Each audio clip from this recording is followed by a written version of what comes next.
Okay, so welcome once more to Windows CE Developers Conference.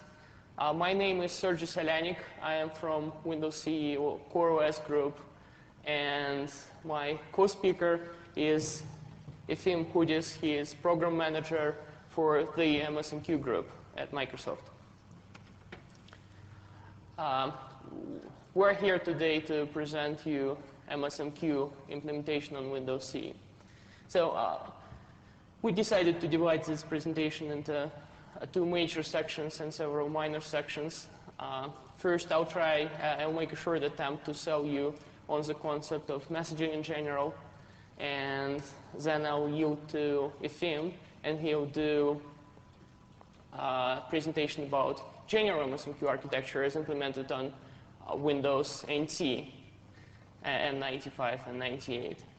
And then I'll take over again, and we'll talk about MSMQ implementation on CE, all the additions, limitations, peculiarities, and stuff.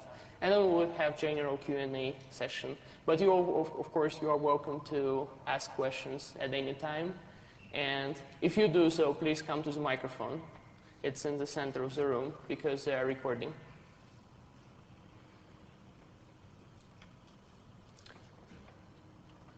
Okay, Windows CE networking is pretty crazy beast.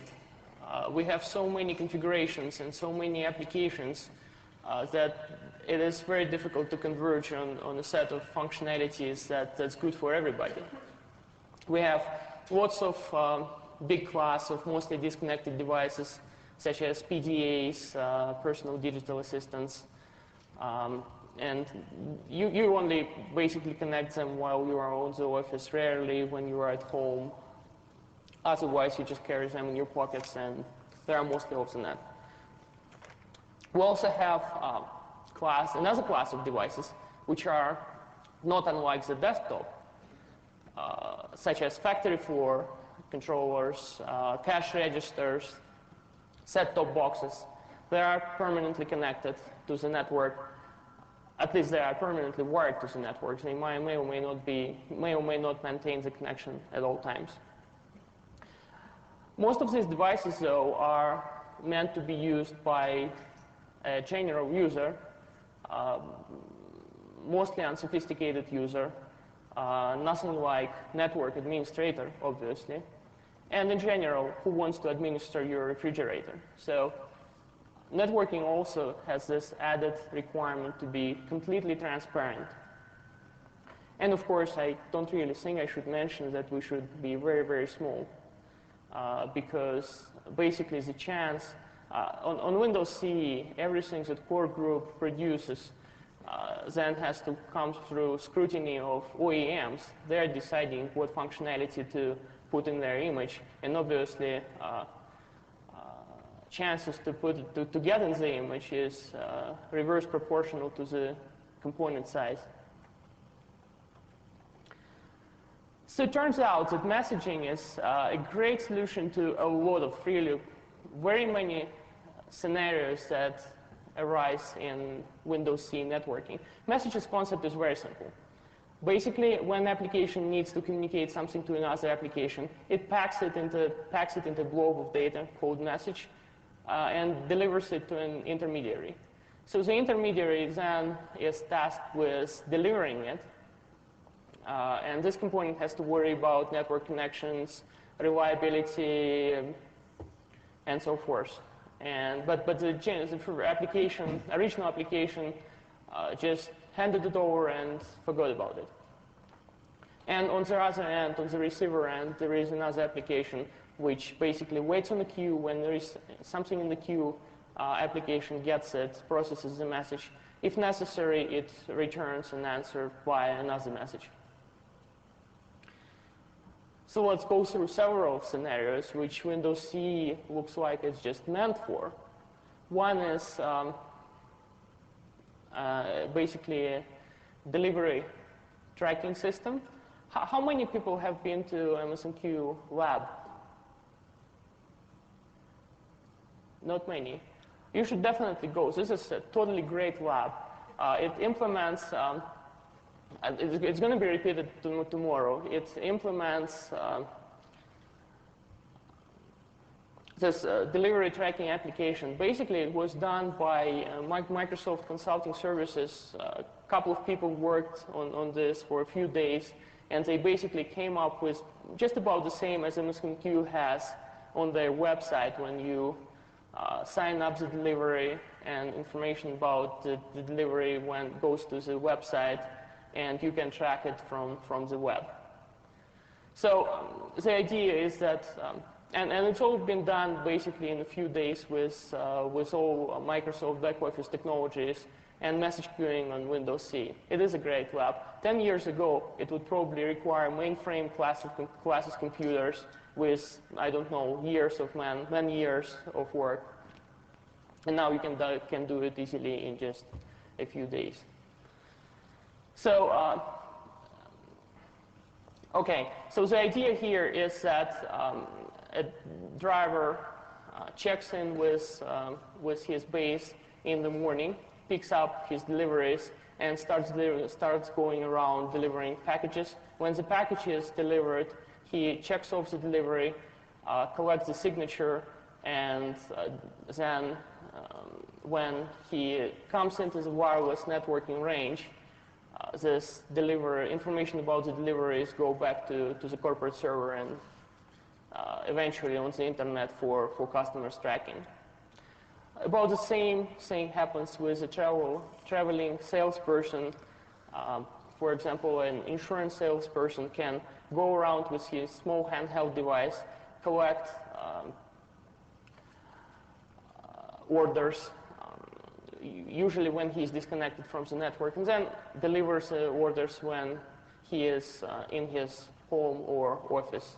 And a quality control technician can also go and collect information about defects and then send this information to an application or a corporate database to expedite the repair team. Now, really great thing about all these applications is that if you are using messaging servers, then they are really, really simple. Data gets packaged, sent to the messaging, and messaging worries about it from now on. Otherwise, you have to track network connections, invent your own protocol, track network disconnections, track disruptions, and stuff like that. And it becomes really hairy.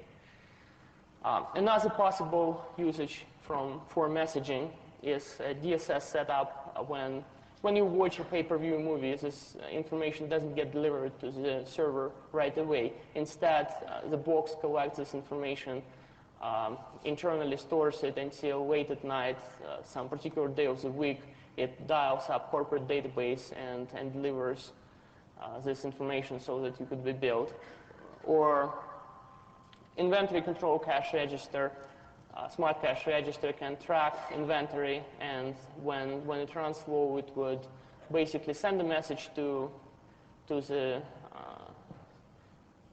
inventory company, and then once a week, say, another service will dial up computer, and the messages will be shipped over, and the delivery will happen.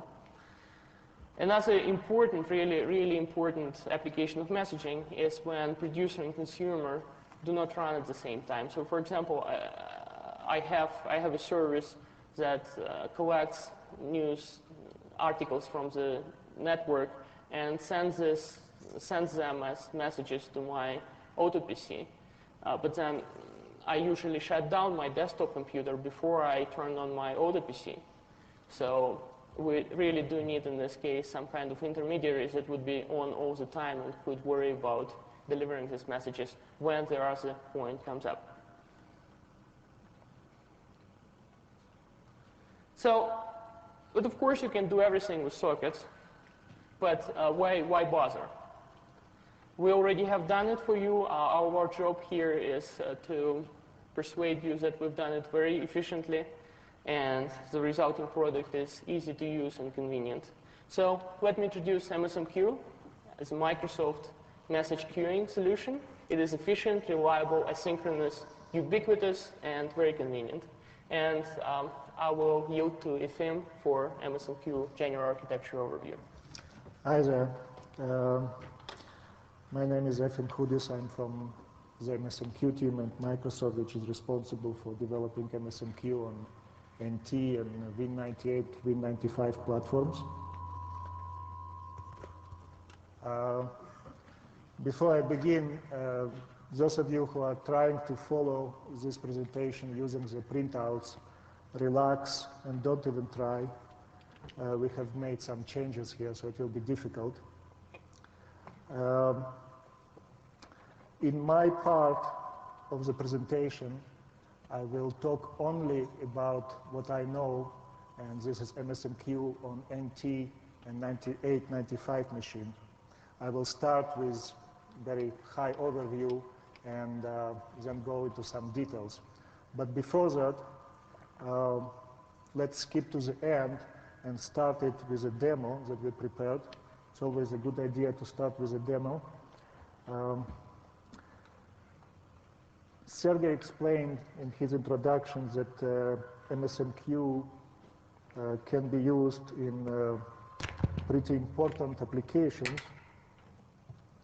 So the demo is one of these possibilities of using MSMQ. What you see here is an application written on MSMQ, using MSMQ, that can be used for many things. Here it is used as a distributed, reliable tic-tac-toe, always useful at the conferences. What you actually see here is a setup in which exactly the same application is running on a Windows 2000 server Beta 3 and on a CE device. I believe it's your move. Okay. Oh, is it? Okay. Yeah. When Sergey enters his wise move on a CE device, it should, and it did appear on mine. And when I do my next move, I hope it will appear on his screen. Now, this is great. It even works. But of course, you could have written this without MSMQ. As Sergey said, it will be much, much easier for you to write it using MSMQ. More than that, as a bonus for working less, you will also get, by default, an application which is much more robust. It can deal with little problems or big problems that you have in life. For example, this particular setup uses CE device wireless modem. So if, while we are playing, Sergey would move outside of the range of this wireless hub, it could create a problem. So we'll simulate this by just removing the proxim cards that I have on it. Okay. And then I do my move here, and nothing is seen on computer, on Efim's computer, so the card is out. So the card goes back in. Okay. Now, all right. Please note also that on his computer, on his CE device, there was no error, despite the fact that that the message actually didn't get through. Okay, and this is by design. That's how you use MSMQ. You deliver it to the MSMQ engine and stop worrying about it. Okay, it is up to MSMQ to deal with this disconnection or any other problems you might have on a network. What was doing us a very interesting test, right? So Efim will now move. Did you disconnect you? So? No, I didn't. I want to reset the machine. Oh, why not? Now, what am I? Your process. Help me here. Okay, so now I remove my proxim card. I do my move. Notice I'm sending it as recoverable messages, which means that they will be... I'll explain it later. Okay, well, Efim will explain it later. But now I reset the device. So it's a complete power loss. The file system is the only thing that's powered. Heap is erased, and I will return the proxying card back. Yep. And it's that. Okay. Just one more thing I want to show you, and that's when, can you take your card out? Sure. Okay. Now I'm making a move here while he is offline. So my application was reset, so there's nothing left. Now, what's important here, I want to show you the new, by the way, this is a new local machine management console on Win 2000. And here you have message queuing, some many public queues that we are using. Here, there is one thing that is outgoing queues. What I wanted to show you that while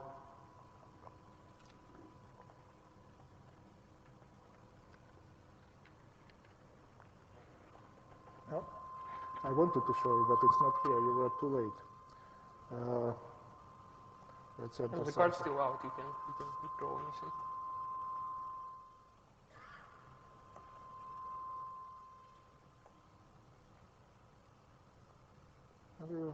You have to well.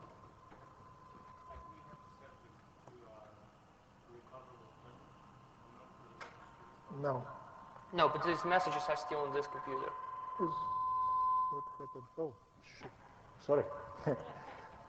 My mistake. What I wanted just to show you is that where exactly are those messages held while he is offline. Okay. MSMQ locally here creates what we call an outgoing queue in which he puts all the messages that he cannot send immediately. And you can see these are actually all the messages that are sent in response to me entering something on the pad. Are you on? Mm-hmm. Okay. Now. Just hit refresh. That's what they've already been delivered. Okay. Now you see all those messages are gone because he was connected. MSMQ here discovered it and forwarded all the messages to the destination.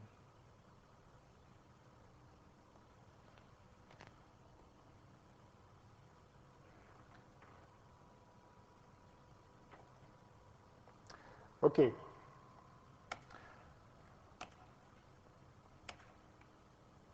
Now that we saw that it works,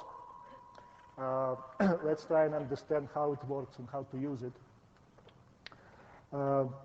MSMQ is Microsoft implementation of asynchronous communication. The main idea is that you send all your requests and receive them as messages. The main design goal of MSMQ was to provide a communication solution which is connectionless, provides delivery guarantees, have smart routing, and security. Sergey talked about some of the scenarios and applications in which you can use MSMQ. Let me just summarize them. You can and should use MSMQ when the sending and receiving application run at different times, when the cost of message loss or interruption is high, when senders can't wait for responses and have to do other things, or when requests must be logged, audited, and so on later on. So how exactly message queuing solves those scenarios or provides solution for these scenarios? We do it actually by cutting the direct communication between applications. Applications don't talk directly to each other. Okay? If an application wants to send a message to another application, it sends it to a queue, and the receiving application will read it from a queue whenever it wants to or needs to.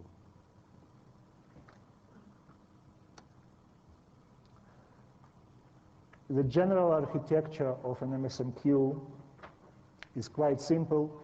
You have your queues on your local machine. You can see here they have different colors. The blue, the message queues, are the queues that you or your application are creating and using. They also have some internal system queues, which MSMQ uses for its own purposes, acknowledgements, and so The most important part of MSMQ is a queue manager, which manages all the queues on your local machine, and your application accesses the messages and the queues through a client API.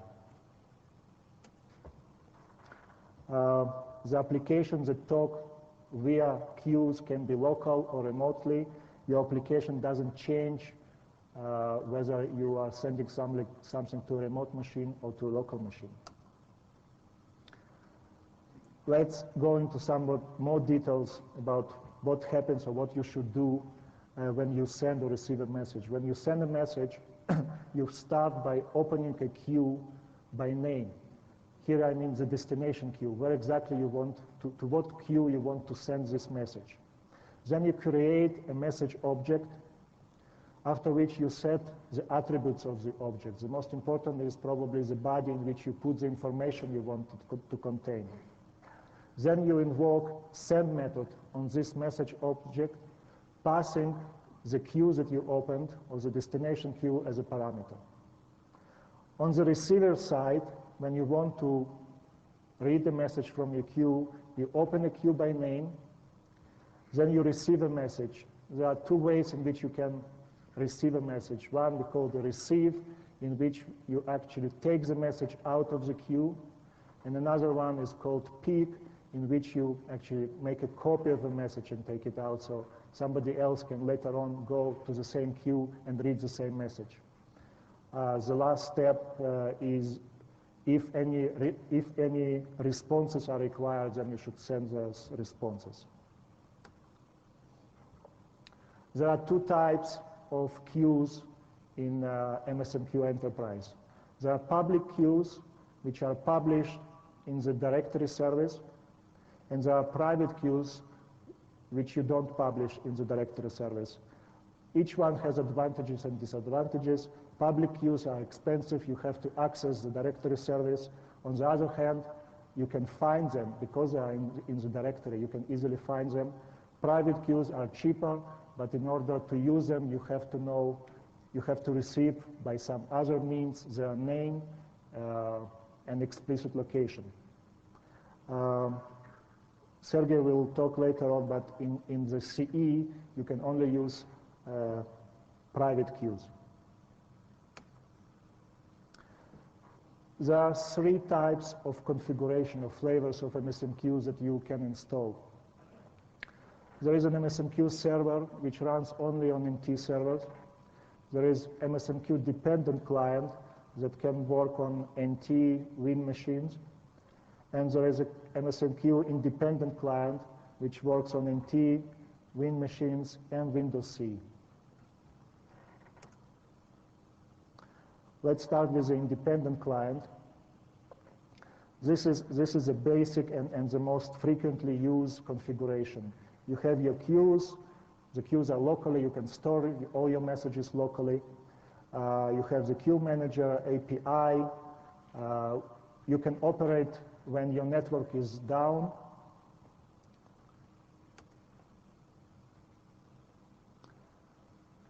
MSMQ servers, when we talk about deploying MSMQ, we are talking about MSMQ Enterprise. Every MSMQ Enterprise, in the NT world at least, have to have at least one server.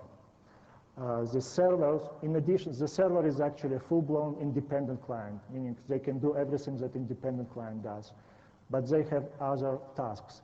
The most important is information store. Okay, through these servers, everybody else can access the directory, query the directory, manage the enterprise, set up properties on queues, set up MSMQ Enterprise global properties, and so on. The last configuration of MSMQ is MSMQ dependent client. This is a light-weighted version of MSMQ. What is actually contained in just the upper part, which has the API and some very light proxy.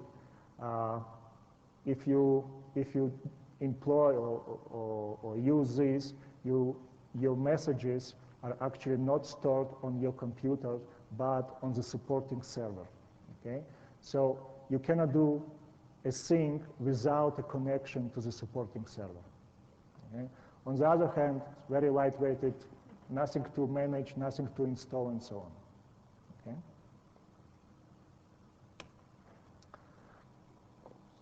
We have recognized early on in the design stages of MSMQ that also everybody would like to have the most reliable, guaranteed, robust delivery of messages. Not everybody, not everyone, and not always will and wants or needed to pay for this with the performance, okay? Nothing is for nothing. Thus, we provide in MSMQ 3 quality of service levels, 3 delivery options that you can set per message.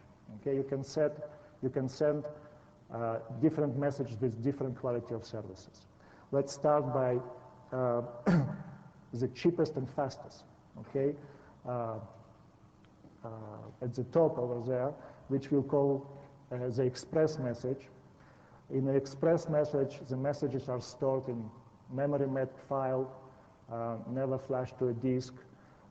If you send express message anywhere on its route, it can survive the loss of connection, the loss of network. Slower and more expensive are recoverable messages, which here are called persistent guarantee store and forward. If you use this kind of quality of service, you can survive the network loss and the reboot of the source machine, the destination machine, or if the message is on some router and the router goes down, it will survive this as well. Slightly slower, but even more robust and guaranteed are the transactional messages, okay? In addition to what persistent guarantee can do, we also guarantee that the message, that you will receive one and only one message. And that if you are sending a couple of messages from a particular machine to a particular queues, they will arrive, you will see them at the destination queue in the same order that you have sent them, okay? Now I don't know, is there anybody here who wants to know how come you can receive 2 messages by chance? Okay. You have to understand, if you are going into this business of distributed computing, that the first rule is a Murphy law, which says that if anything can go wrong, it will and at once. So, for example, how you can get double messages. You send a message, the destination machine is unavailable. So your local MSMQ forwards the message to a router, okay? The router goes down. Your local queue manager sees no response, so he tries to send the message again. This time, the destination machine is available and the message goes through. Later on, the router comes up, sees that he didn't deliver a message, delivers it to the destination, okay? There are tens or hundreds of scenarios that you have to think about when you are thinking about complicated and distributed environment. If you want us to take care of everything like this, then you have to pay somewhat in the performance and use the transactional quality of service.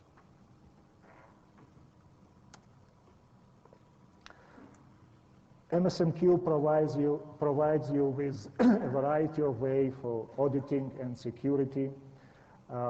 You can set up, you can configure every queue so that when a message is received from the queue, a copy of a message is sent to a journal queue so that you can later on look which queues were received from this queue. You can also configure your MSMQ machine that every message that is sent from this machine, a copy of it is left in a machine journal queue so you can later on see what messages were sent out. One of the attributes of a message is time to leave. We will only try to deliver your message up until the time to leave for a particular message won't expire. If it does expire, you can also ask us, look, if the message dies somewhere on the road because of any reason, put it in a special queue which we call dead letter queue. We also have special dead letter queue for transactional messages. So later on you can look through these dead letter queues and find out what went wrong and maybe retransmit this message later on and so on. Message queue provides you with access control list for every queue. You can specify who can read from a queue. You can specify who can send to a queue. You can specify what kind of messages can be sent to a queue. You can, for example, specify that you want to receive only transactional or only authenticated messages to this particular queue and so on. Of course, you can also send authenticated messages. Authenticated messages are messages that are signed by the certificate of the user that sends them. At the receiving end, the QM will check the validity of the certificate and will check that this certificate indeed belongs to the user who sends the message. You can also specify, when you are sending a message, you can specify that you want the MSMQ to encrypt the message. It will encrypt it for you. It will send it out in an encrypted way. The receiving QM will decrypt it and put it in a local queue. So it will be encrypted all the time that it is en route from the source to a destination.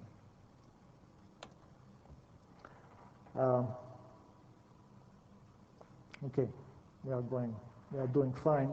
So I don't know how many of you are interested in transactions, but let me just explain a couple of things, because people who are working with transaction on what do I call them? Synchronous transaction, when they come to write an application based on MSMQ and transaction, they many times are confused what they are actually doing or what they are actually getting. Okay, so the normal or distributed transaction process offers synchronous integrity, meaning everything that you put, all the action inside the transaction are performed successfully or none of them. Okay, now MSMQ provides you with a deferred integrity. I will explain it in a moment. It's important to understand that when you are invoking a transaction and during this transaction you are sending a message, okay? When transactions succeed, it doesn't mean that the message reach the destination. All it means is that QM, the local QM, has accepted this message, understood that it's a transactional message, flashed it in a disk, whatever, okay? And it is from now responsible for delivering this message to this destination. Okay.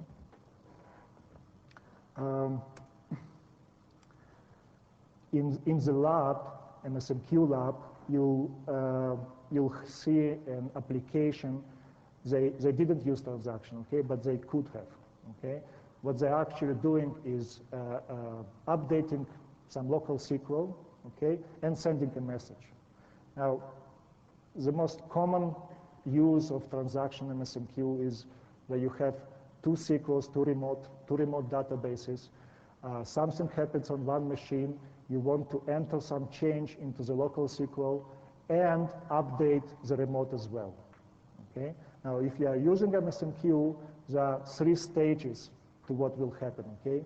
You run first transaction on the local machine, which updates the local SQL and sends a transactional message. Okay, your transaction locally has completed. Okay, the message can still be on the local machine. Okay, you might have been offline, but from your perspective, the transaction completed. At the second stage is where MSMQ is playing. We are delivering this message, transactional delivery, to the destination machine. At the third stage, on the destination machine, the receiving application reads the message from a queue and updates the SQL in the same transaction. Okay?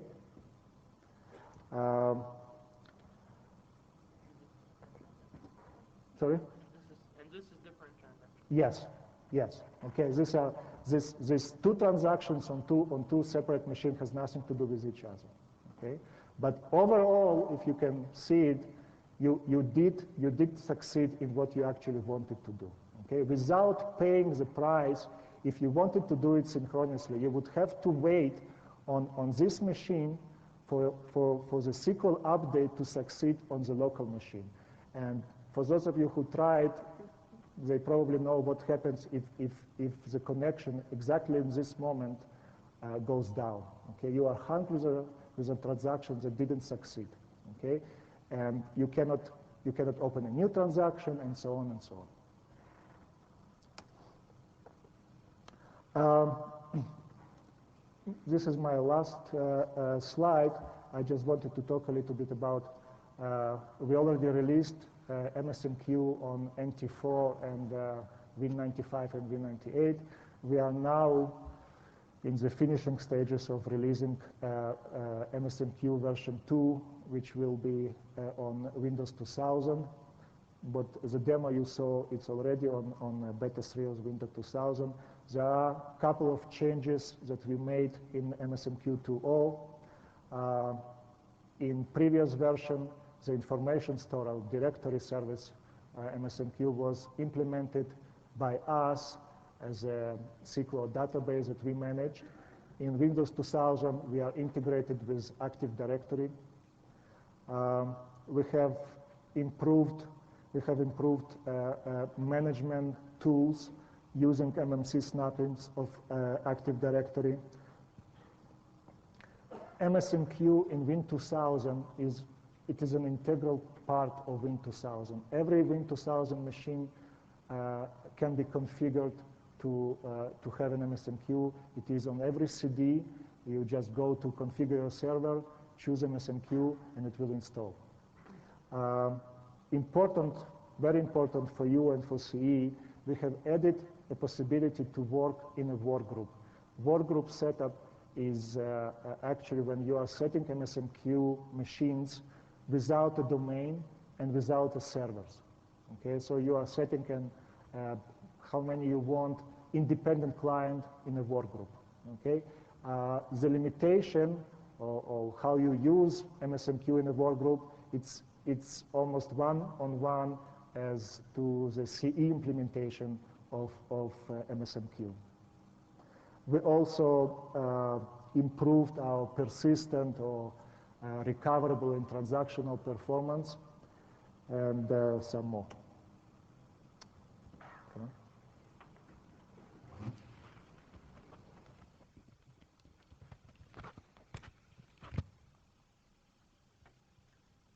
Okay, I'm coming back online slowly. I'm not running CE yet. Okay, hello? Okay, let's talk about Windows C specifics. So, as I told already, Windows C is a crazy beast. And it's usually disconnected, although some machines may be wired to the network all the time.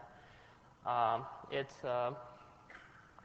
can roam, it can jump subnets and switch IP addresses, and it requires modular implementation. So basically, basic design guidelines is to depend on as small number of modules as possible, and any implementation has to be completely transparent to the user, no administration whatsoever. So the design principle, when we apply this to MSMQ, the design principles are basically this. When we looked at MSMQ as implemented on the desktop, there's two kinds of problems with that. First of all, it is very big. We just installed it on the lab computers, and it's 8 megs, right? So it's generally bigger than ROM sizes on a lot of CE devices, right? So probably if we worked really hard to port it, maybe we could slash it down to something like maybe 1 megabyte. Who could venture a guess what's the size of MSMQ as implemented on C now? Did you know the answer? Oh, that was true. It's about 100K on Intel, if compiled on Intel CPU. It is bigger on RISC machines. So it is not a port. We completely redesigned it. We followed the least dependency rule. It doesn't depend on anything more than min-com configuration. It can run headless, by the way, so no dependency on UI whatsoever. We optimized it towards client behavior, so we support small number of connections, but we ensure that for this small number of connections, the code paths are really, really, really short. And as I said, we kind of valued efficiency above all. There's critical features of MSMQ that makes MSMQ what it is, which is store and forward, express and reliable types of messages, once and in order, delivery, option, journaling, auditing, and above all interop with desktop. These features obviously needs to be preserved, and we preserved them. A little bit more about interop with desktop. There's MSMQ is a real, on Windows C, is a real independent client. You don't need to install any kind of custom client on C. You just bring your device into existing Windows NT network, and it can participate in MSMQ domain or collection of MSMQ controllers without any work on NT machines. It supports native MSMQ protocol, basically supports same API. You can actually develop on NT and then just recompile.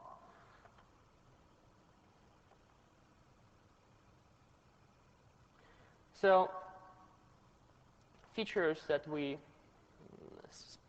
kind of tailored to Windows C networking are general shift towards names from IP addresses. Desktop implementation uses IP addresses in quite a bit, and for example, they have direct equals TCP type of message queue format, which lets you send messages to the computer with particular IP address. We just supported it because if computer jumps subnets, then its IP addresses can change. So for example, I have my MSMQ machine in my office, then I go to my car, and then now I'm on a completely different subnet. I actually even use different card. And then I go home, and I connect through the REST service, and again, this is different net adapter, different IP address. Also, the big difference between desktop, when you put desktop on the net, usually there is some user input that needs to be done. On CE devices, network should really come up right away without any user interaction. So we added this network interface card tracking to MSMQ, and whenever network comes up, basically the card is popped in, then MSMQ reattempts connections and attempts to deliver messages. The other thing that we done, which is very different from NT, is we wanted our admin utility to be able to run headlessly. So it's console-based, so you can actually telnet. Hopefully, you won't really need to do that. But technically, you can telnet into device and run MSMQ admin utility and administer your device this way. You can also, we also plan web UI front end so that you could do it through HTTP. So hopelessly, nobody will ever need to administer MSMQ on CE devices. But if need ever arises, we try to make it as transparent and as easy as possible. So, for example, storage implementation is completely obvious. There is one queue per file, one file per queue. They are named transparently, so every file contains a queue name as part of its name. So if you ever need to get rid of a queue or flush a queue, you don't really even need MSMQ admin utility. You can just delete a file. You'll need to have MSMQ stop before you do that and then restart it, but this is relatively easy operation. As Efim had mentioned, we only support private queues. We can internally, which means that MSMQ implementation can only host private queue, but it would actually be very difficult to integrate MSMQ on Windows CE into existing implementations, which already use public queue names. So we have a limited routing, which allows people designate particular MSMQ server as an out FRS, out Falcon routing server for Windows CE device. So all messages destined for queues with non-direct names would go to that particular server, and that server will do the routing for you.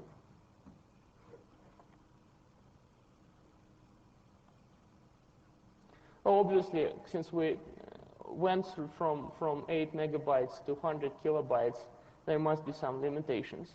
There's 3 kinds of limitations, actually. One is because of the paradigm change, right? If we want our devices to be completely disconnected, we had to support the main server interface. The main server requires a live connection to the network. So if you don't have it, you won't be able to resolve public queues, for example, or any non-direct queue format names, because these have basically just a GUID in their names, and somebody needs to go to the Active Directory, for example, in Windows 2000 to resolve this GUID to a particular machine name to which the connection needs to be open. And we can't do it because we are usually disconnected. So we only support private queues, therefore, because information on public queues has to be kept on the main server. But we do, as I said, have limited routing without FRS. Second class is basically limitations when user can easily work around the problem by adding some small amount of programming. So for example, we do not support encryption. This is done principally because we didn't want to bring in dependency on yet another subsystem into MSMQ. So if you need encryption or authentication, this is really easy. Just a couple of calls to RC encryption library, which also is Windows CE standard component, and your message is signed, and your message body is signed or encrypted, and then you can deliver it using MSMQ. A third class of limitations is because there is no required functionality in Windows CE as in OS. As for example, we don't have ACL level security, so obviously everywhere you have to pass security descriptor to MSMQ. API calls you have to pass now. That's pretty much the same throughout all Windows CE API implementations. Something that really confuses people is remote queue access. We don't support it because of it falls into the group 1 type of limitations. Remote queue access basically allows computer to read messages from a queue hosted by another computer, and that requires live RPC type connection to another computer. But that basically means that you now as an application have to track network, because otherwise it just won't connect. So that goes against our basic very disconnected paradigm, and so we supported it. You can send messages to any queue but you can only receive messages from the queue hosted by the computer, by the local machine. And that, by the way, somewhat alleviates security concerns, right? Because since we don't have security, that if we had remote queue access, that would basically open any device to anybody. And you could, for example, read messages from queues on my handheld. So what are connectivity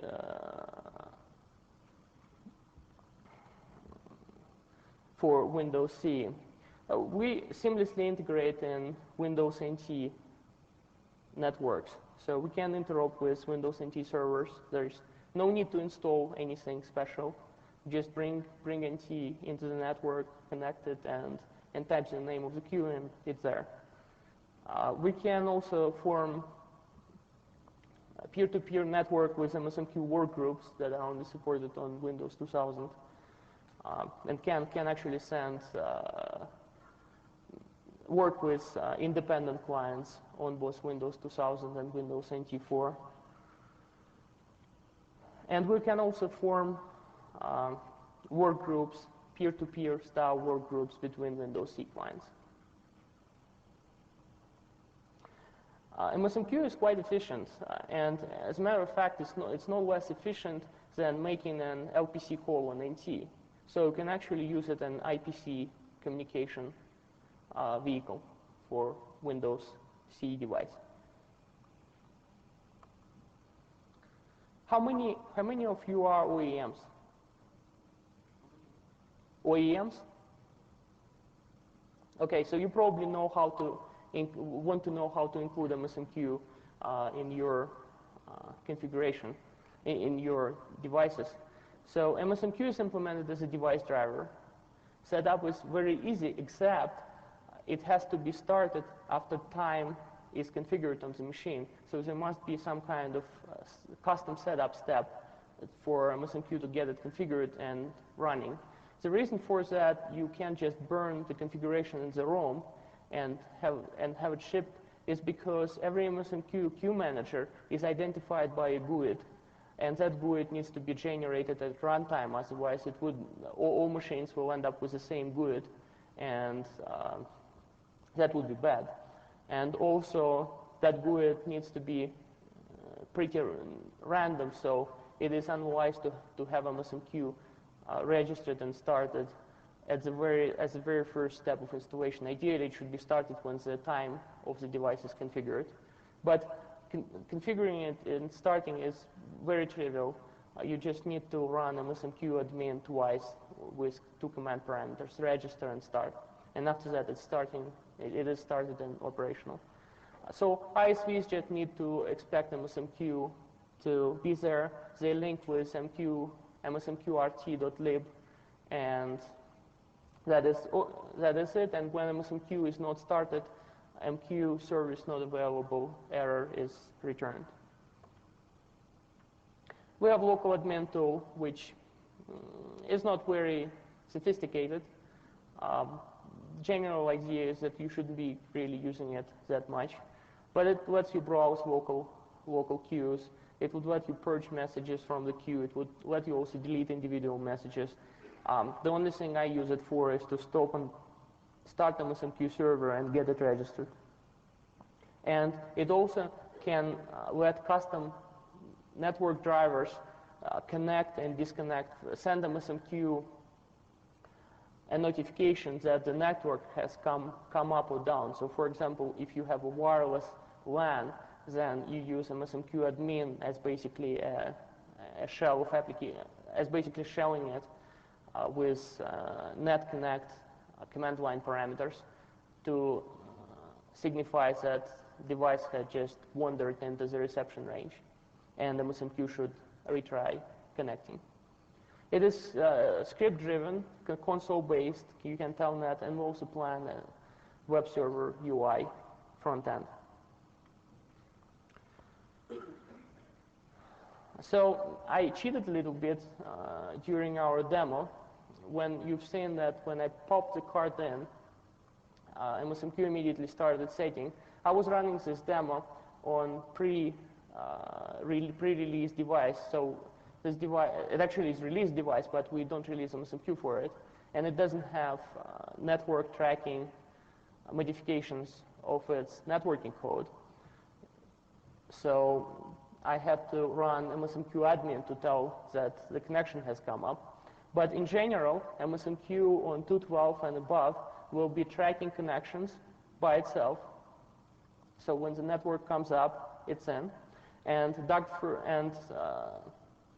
also it will ship with network registration driver, because before DAG-FUR, when the device is connected to the network, it actually doesn't register itself on the net, so it doesn't report its name to WINS or DNS servers. So we wrote a device drivers that does it for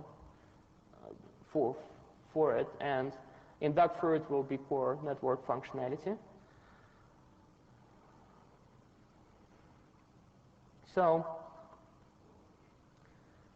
I roamed a little bit around in exhibitors hall, and people are awfully confused as to when MSMQ is actually shipping.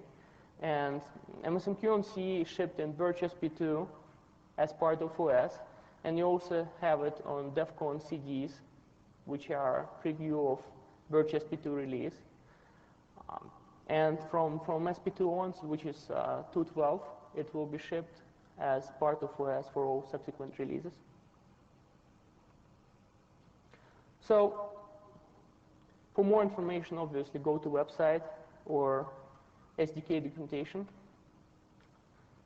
And now it's time for questions and answers.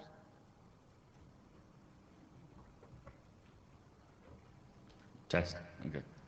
The first question, I have a couple questions until someone gets here.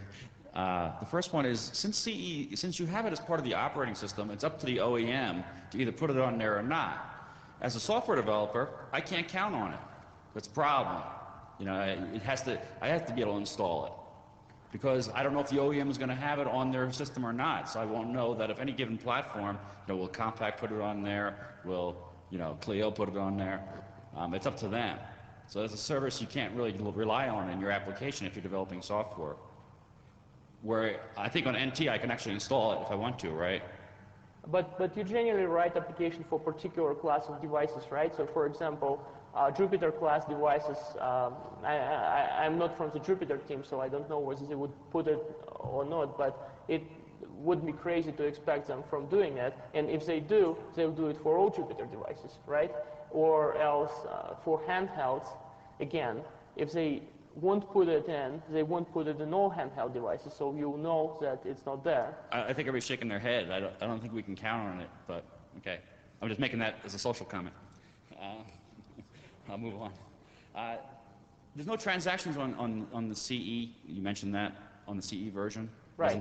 But I can count on the fact that I get my messages in order. Is that true? Right, that is true. If you use MQ single message transaction. So this is the only one that is supported. Okay, great. The other question I have, I'm waiting for someone else to. I'll keep talking as long as no one's here. By the way, feel free to come during the Ask the Expert session. I'm going to be there, or after this presentation. Just that basically at any time you can catch me in the hallway and I'll answer questions gladly. We're also kind of looking for beta testers, so if you think you could offer something in that, would be really interested in talking with you. Okay. Okay, I got the line behind me now, so let me just ask this real quick. One of the things you kind of slipped out in here is that you mentioned that Windows CE admin, you're thinking about or doing a Windows CE admin web page to admin the, that means you must have a Windows CE server, web yes. server in the product. Yes, so the current plans of the server will be there in DAG-FUR. In which? In DAG-FUR. Oh, okay,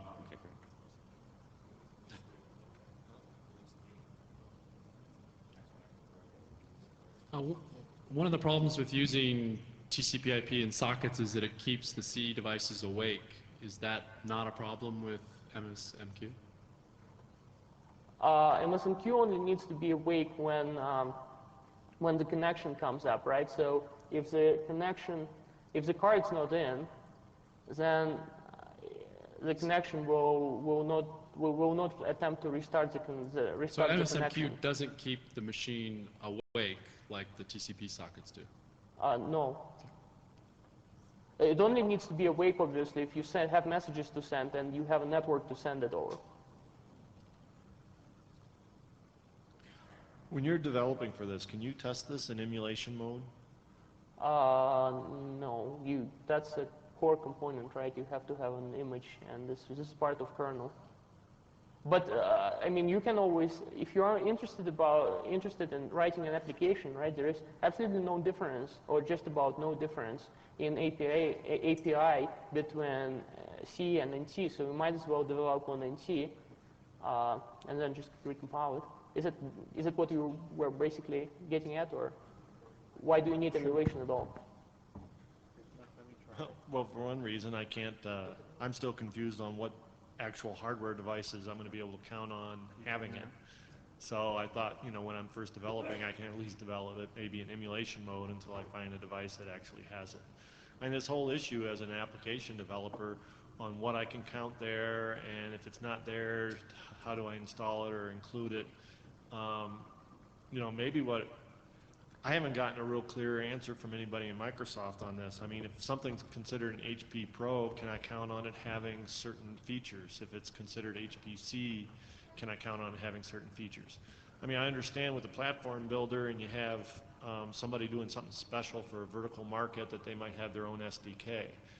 But if it's something that's classified as an HPC or an HPC Pro, can I count on certain things being in it? I think you can if it's MSM. If this is a service as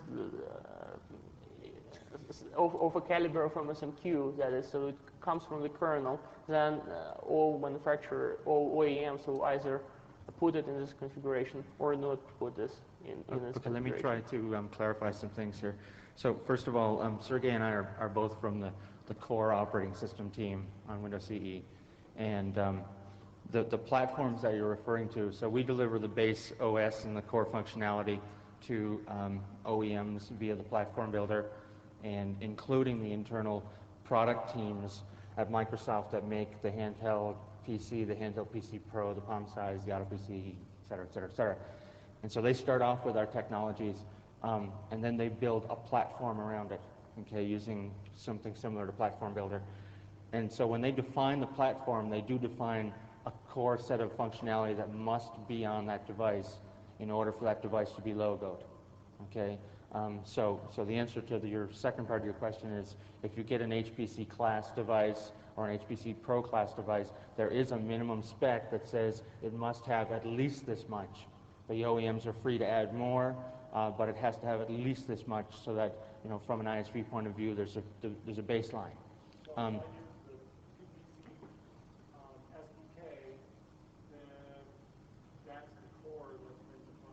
Yes. Yes. Okay, and so just to take that concept a little further, so this is in the 2.12 release of the core OS. At this moment in time, 2.12 has not been released, so there's no platforms available that even has the possibility of having MSMQ on it. Okay. Now the emulation question that someone asked, the emulation is a handheld or palm-sized PC platform thing that they allow you to do an emulation on a desktop PC of their platform. So if they had a platform release in the future based on 2.12 that had emulation, and if they included MSMQ, then chances are it would be there. Okay, but right now there's nothing there. However, so when we release this, everybody who wants to go out and get Platform Builder, as well as our internal teams, will have the opportunity to, create new platforms. And if they choose to include MSMQ, because Windows CE is componentized and all the OEMs ultimately are free to define a platform any way they want. If you want to go out and create a custom device, a pager or something, you are free to choose any component of CE that you want. And if you decide to choose Mincom plus MSMQ, you can create a platform of your own, put it on the web, give it to your ISVs, and they'll have a minimum subset to start with that makes sense for that.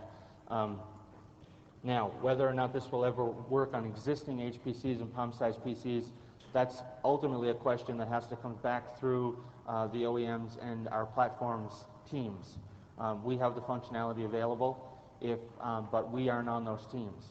So if there's enough feedback through the OEMs and to our teams to say, hey, you should make this available as an ISV kind of a thing for these devices, then there is the possibility that could work.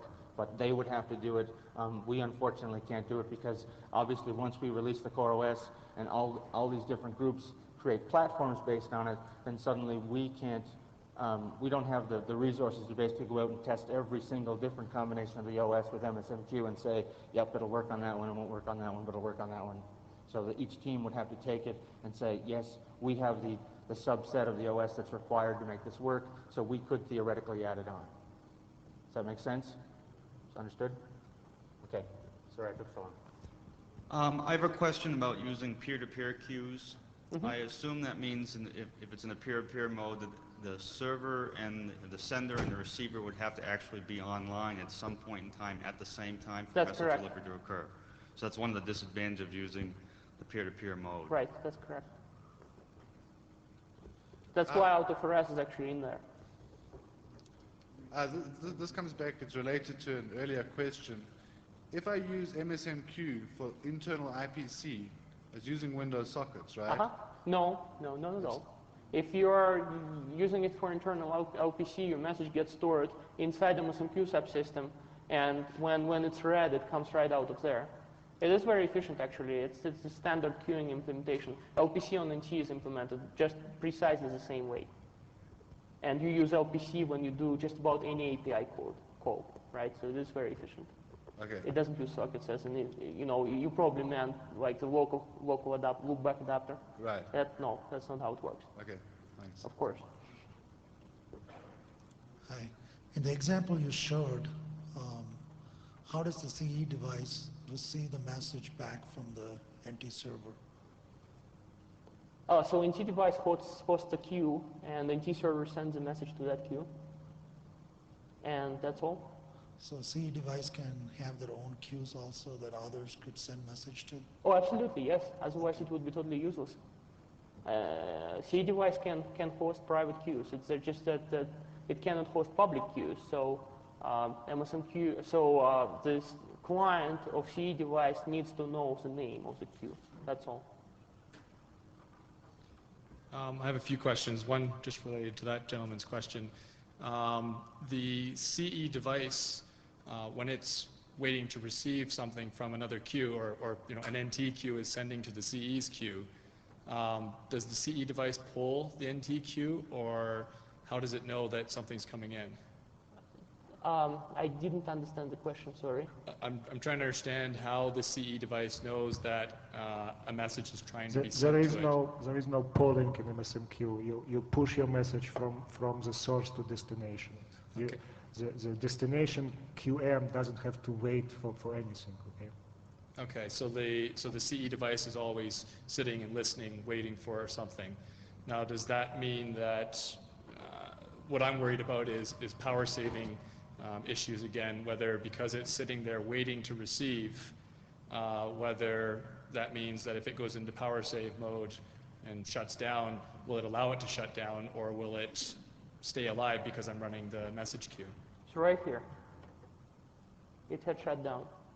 It would shut down? Yes. Okay. It's not listening at the queue at this point, right? When I put it, back on, it will restart listening again. Okay.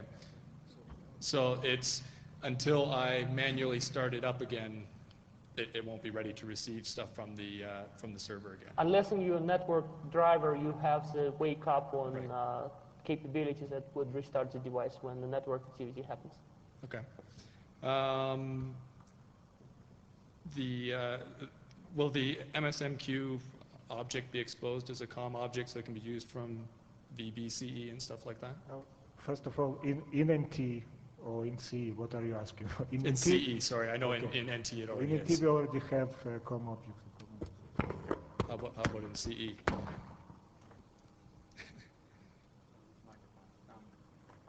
So in 2.12, we will not be including not officially be including the component that does that, but we are working on one, and we have one, and we are working on testing it for the 3.0 release. Okay. Last question. It's written, but it's not tested, in other words.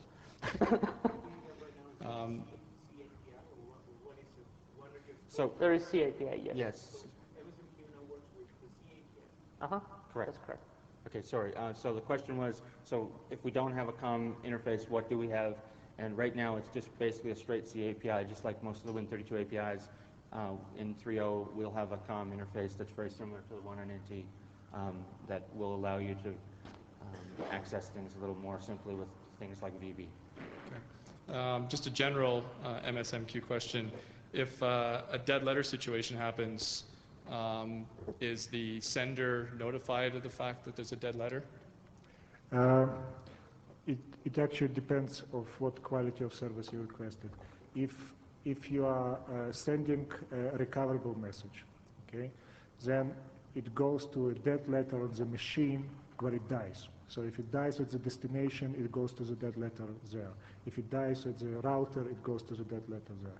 If you send the transactional messages, then sender will always be notified that something went wrong. So if the sender QM is not absolutely sure that the message will reach the destination and was received, you will get your message in your dead letter queue on the source machine.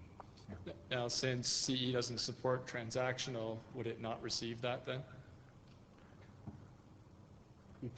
Well, So the message will be put in dead does. letter queue. Sorry? So the message will be put in dead letter queue. It's not going to be put in a transactional dead letter queue, but it will be put in a regular dead letter queue. It also is always wise to request an acknowledgement.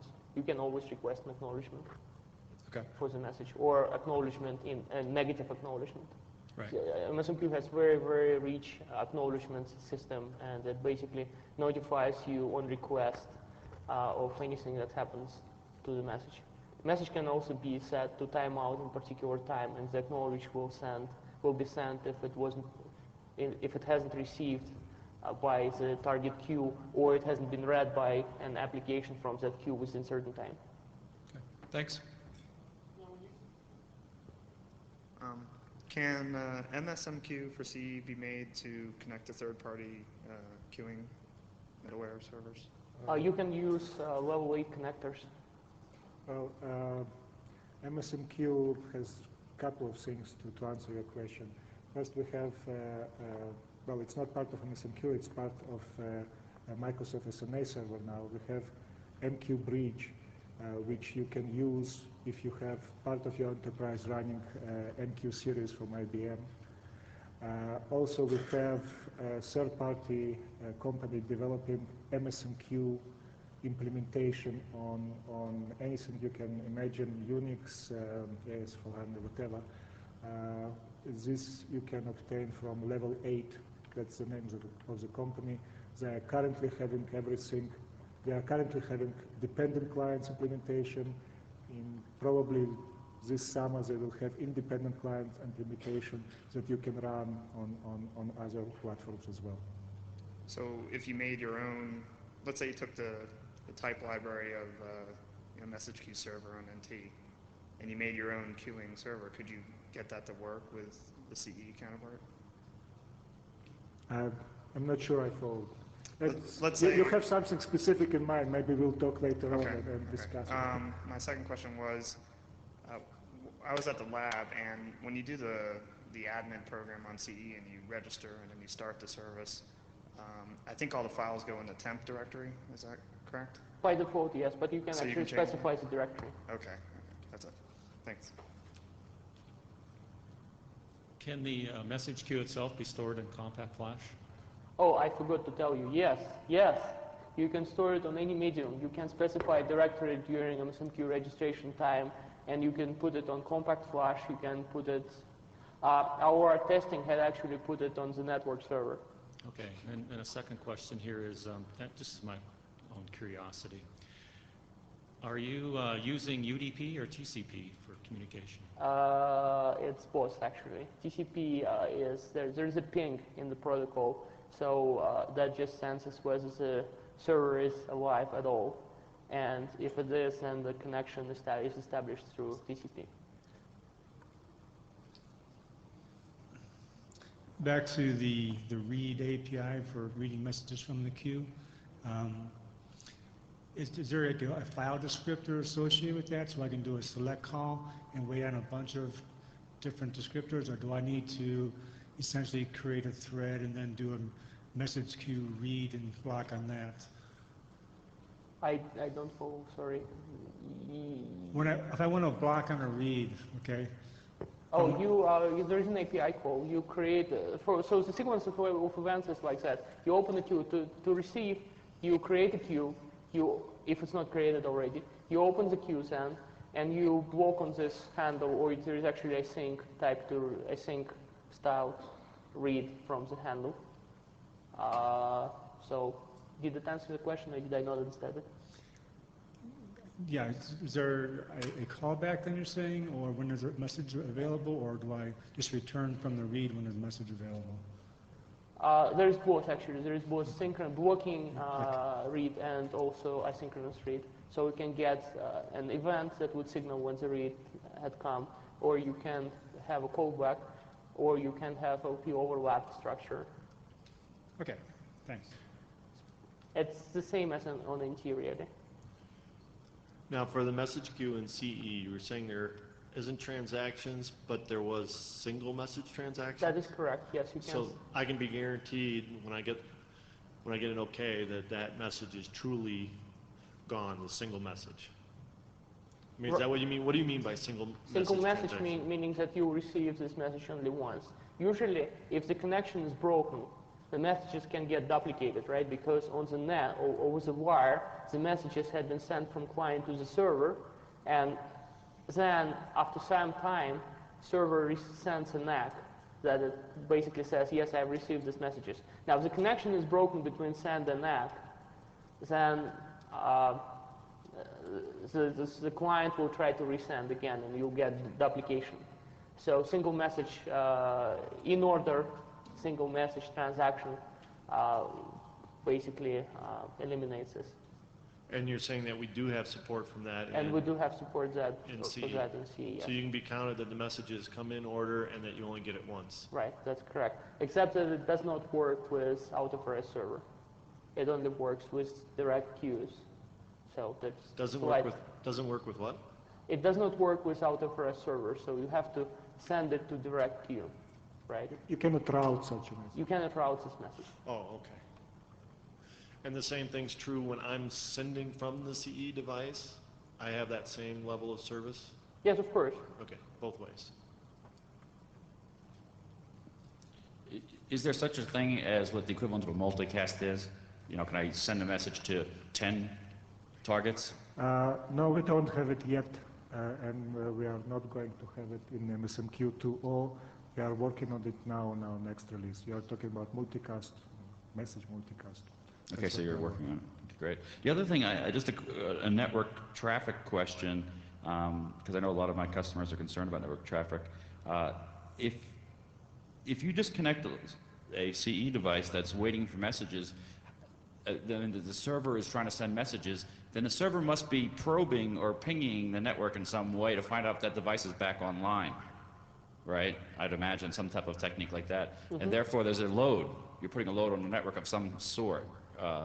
And do you have a feeling of what that load is, or is that settable? How often to probe to see if, if the machine's back online? So if you are disconnected and you're trying to connect, there is no load on network because you don't have network. You probably meant that I'm disconnected and somebody's trying to send to me. No, the question is you are NT server and you have 5 million clients, and all 5 million clients are offline. So what does the server do? It has to send 5 million requests, pings, right, to sense when these clients come online. That's the question. It is complicated, okay?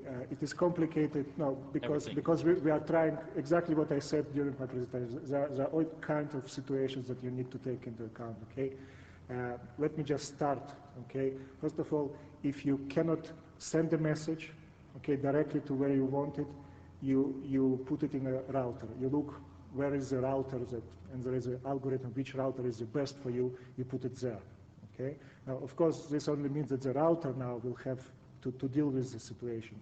And there is an algorithm through which you go and you try to send the message. There is no other way. You cannot have somehow a notification that somebody is online, because this will kill your network, okay? Right. If everybody will tell me that when they are online or offline, well, offline they cannot, but online, it will kill me. I have to try it. Then that's why if you play with MSMQ and like I'm playing in demos, okay, sometimes you reconnect and it takes some time before the service actually sends a message, okay? Because there is a fallback algorithm that doesn't let it try all the time, okay? So on the C side, though, this in 3.0 it will be part of registry. So you could specify at which exactly times you would try to reconnect. So what would be the timeouts be? What would the timeouts be? I'd like to ask whether in an upcoming release of Windows CE, probably CEDar or another release, whether there is going to be support for Qt components, and if you could share with us what COM+ features could be. Not on 3.0 definitely. But are there any plans for to support additional COM+ features, and particularly Qt components? That's the Okay. Well, we'll try to support them, but I mean, it hasn't shipped yet, right? So. Oh, no. Right. So I think you might want to ask that question at the Ask the Experts. We'll have some more people there who will be in a better position to answer that. Oh, in the other one is as a newcomer to Windows CE, what does the Birch Service Pack 2 include, or what is it actually? What is a Service Pack for? Okay, so our team releases the OS it's not on a time schedule. It's on sort of a feature schedule as required. And Birch was just the code name of the last major release, 2.0, and so 2.1 was Service Pack 1, and so 2.1.1, and 2.1.2 is Service Pack 2, and that's just the core operating system that really. Then that goes to other OEMs such as our Jupiter and PalmSage PC and so, and then they release platforms, and then unfortunately they also number the platforms, so it gets a little confusing. As for what's new, I'd have to think about that a little bit. I can give you a brief summary, but Ask the Experts would be the best time to ask. So in 2.1.2, we've got a handheld PC style shell, we've got Pocket Word, we've got Pi, we've got an IE4 class browser, we've got MSMQ, there's a bunch of other things. Ask the Experts would probably be better. Well, my overview talk is coming up next. So. Oh, really? Or you can stay for the talk. Chip's overview talk is next, and he'll cover it. Can messages be compressed? You have to deal with that yourself. Right, so we don't provide that automatically. I think I understand that MSMQ assumes a TCP/IP connection. If connecting to a Windows CE device, you're using a non-TCP/IP communications protocol, for instance, Mobitex, Bell South RAM Mobile.